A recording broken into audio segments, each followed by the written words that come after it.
Assalamualaikum warahmatullahi wabarakatuh. Ketemu lagi di channel Teh Rini. Kali ini kita akan membahas soal latihan PAT Matematika semester 2 kelas 8 Kurikulum Merdeka tahun 2024. Materi dalam soal latihan ini terdiri dari bab menyelidiki sifat-sifat bangun geometri, segitiga dan segi empat, dan yang terakhir adalah peluang. Soal nomor 1, sudut yang bertolak belakang dengan sudut H adalah, kalau kita lihat sudut H itu bertolak belakang dengan sudut F, sudut E bertolak belakang dengan sudut G, sudut A bertolak belakang dengan sudut C, dan sudut B bertolak belakang dengan sudut D. Jadi jawabannya adalah yang B. Soal nomor 2, sudut yang besarnya sama dengan sudut C adalah, sudut C itu akan sama dengan sudut G karena merupakan sudut yang sehadap, di mana sudut sehadap besarnya adalah sama. Kalau kita lihat gambar di samping, sudut sehadap yaitu sudut H akan sehadap dengan sudut D, sudut G sehadap dengan sudut C, sudut E sehadap dengan sudut A, sudut F sehadap dengan sudut B. Jadi jawabannya adalah D. Soal nomor 3, sudut yang besarnya sama dengan sudut F adalah, sudut F besarnya akan sama dengan sudut D karena merupakan sudut dalam berseberangan. Kalau kita lihat dari gambar di samping, yang merupakan sudut dalam berseberangan adalah sudut E dengan sudut C, sudut F dengan sudut D. Jadi jawabannya adalah A. Besar sudut A, B, dan C berturut-turut adalah, kalau kita lihat sudut A bertolak belakang dengan sudut 45 derajat, di mana sudut yang bertolak belakang besarnya akan sama. Jadi sudut A adalah 45 derajat. Kemudian sudut A, sudut B, dan sudut 60 derajat itu saling berpelurus sehingga jumlahnya adalah 180 derajat. Maka kita bisa menghitung sudut B dengan cara 180 derajat dikurangi 60 dikurangi sudut A 45 derajat sama dengan 75 derajat. Kemudian sudut C itu bertolak belakang dengan sudut 60 derajat sehingga besar sudut C adalah 60 derajat. Maka jawaban yang tepat adalah yang D. Soal nomor 5, jika L sejajar M, besar sudut X dan sudut Y adalah, karena garis L sejajar garis M, maka sudut Y merupakan sudut dalam berseberangan dengan sudut 55 derajat sehingga besarnya sama. Jadi sudut Y sama dengan 55 derajat. Sudut X juga merupakan sudut berseberangan dengan sudut 100 derajat sehingga besarnya sama. Jadi sudut X sama dengan 100 derajat. Jawaban yang tepat adalah yang A. Soal nomor 6, nilai X dan Y berturut-turut adalah, kita bisa mencari nilai X menggunakan konsep jumlah sudut segitiga yaitu 180 derajat. Maka mencari sudut X caranya adalah 180 derajat kurangi 60 derajat dikurangi 80 derajat. Maka sudut X sama dengan 40 derajat. Kemudian untuk mencari sudut Y, kita bisa menggunakan konsep bahwa jumlah sudut luar segitiga sama dengan jumlah dua sudut dalam yang tidak berdampingan.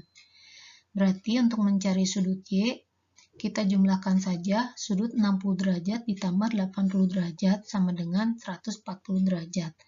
Atau bisa dengan konsep saling berpelurus, karena X dan Y saling berpelurus, maka untuk mencari sudut Y bisa menggunakan rumus 180 derajat dikurangi sudut X atau dikurangi 40. Maka hasilnya 140. Jadi jawaban yang tepat adalah yang C. Soal nomor 7, perhatikan gambar di bawah ini. Nilai X adalah, untuk mencari nilai X, kita menggunakan konsep bahwa jumlah sudut segitiga adalah 180 derajat. Maka kalau kita jumlahkan, 95 derajat ditambah 3x min 5 ditambah x min 10 sama dengan 180 derajat. Menggunakan konsep aljabar, maka kita kumpulkan suku yang sejenis. Berarti 3x ditambah dengan x, kemudian angka kita pindahkan ke sebelah kanan. Jika positif berubah menjadi negatif, Jika negatif berubah menjadi positif. Maka kita dapatkan 4x sama dengan 100 dan x-nya adalah 100 dibagi 4 sama dengan 25. Jadi jawabannya adalah B. Soal nomor 8, besar sudut dalam segi 6 beraturan adalah rumus menghitung jumlah sudut dalam segi banyak. Rumusnya adalah N dikurang 2 dikali 180 derajat. Maka sudut dalam segi 6, caranya adalah 6 dikurang 2 dikali 180 derajat. Hasilnya adalah 720 derajat. Jadi jawabannya adalah B. Soal nomor 9. Besar sebuah sudut luar segi 10 beraturan adalah jumlah sudut luar segi banyak adalah 360 derajat. Maka besar tiap sudut segi 10 adalah 360 derajat dibagi 10. Sama dengan 36 derajat. Jadi jawabannya adalah A. Soal ke-10. Perhatikan gambar di bawah ini. Besar sudut X adalah jumlah sudut dalam suatu segi 4 adalah 360 derajat.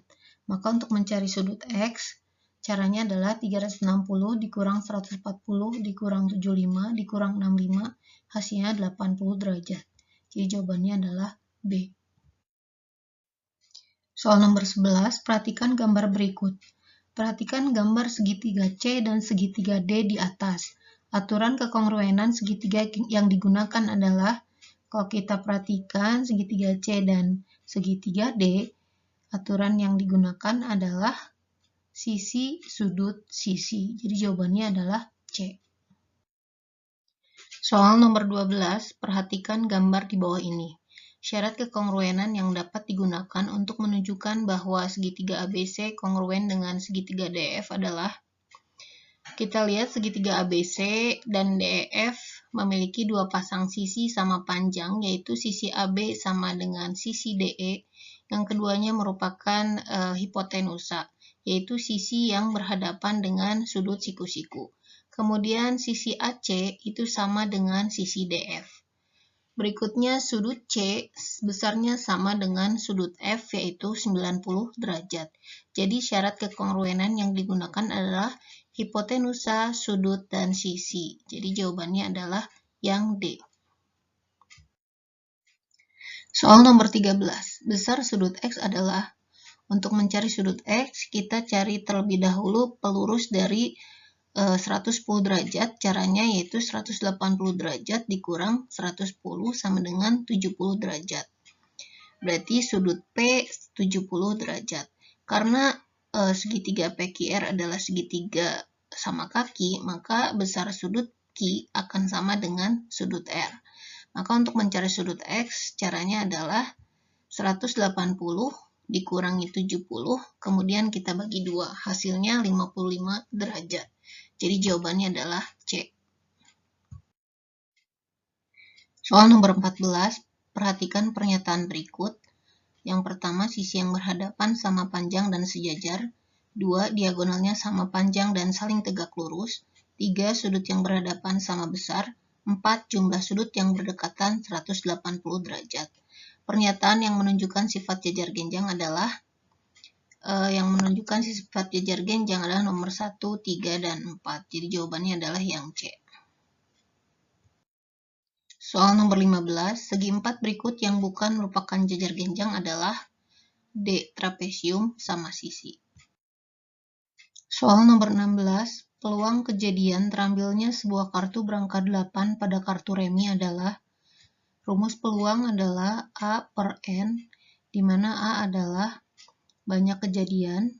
Nah, dalam kartu remi, angka 8 itu ada di kartu wajik, hati, keriting, dan skop. Berarti ada 4 kartu yang berangka 8. Kemudian N adalah total seluruh kejadian. Jadi seluruh kartu remi itu berjumlah 52 tanpa joker. Maka peluang terambilnya kartu berangka 8 adalah 4 per 52, atau kita sederhanakan menjadi 1 per 13. Jadi jawabannya adalah yang C. Soal nomor 17. Dalam sebuah permainan, peluang menang adalah 3 per 20. Maka peluang kekalahan dari permainan tersebut adalah Bila peluang kejadian muncul A adalah P, maka kejadian tidak munculnya A adalah 1 min P. Berarti peluang kalah adalah 1 dikurang 3/20. Kita samakan penyebutnya dengan cara 1 kita ganti menjadi 20/20 dikurang 3/20 sama dengan 17/20. Jadi jawabannya adalah yang D. Soal ke-18, bila dua buah dadu dilempar bersamaan, peluang kejadian jumlah mata dadu bilangan ganjil adalah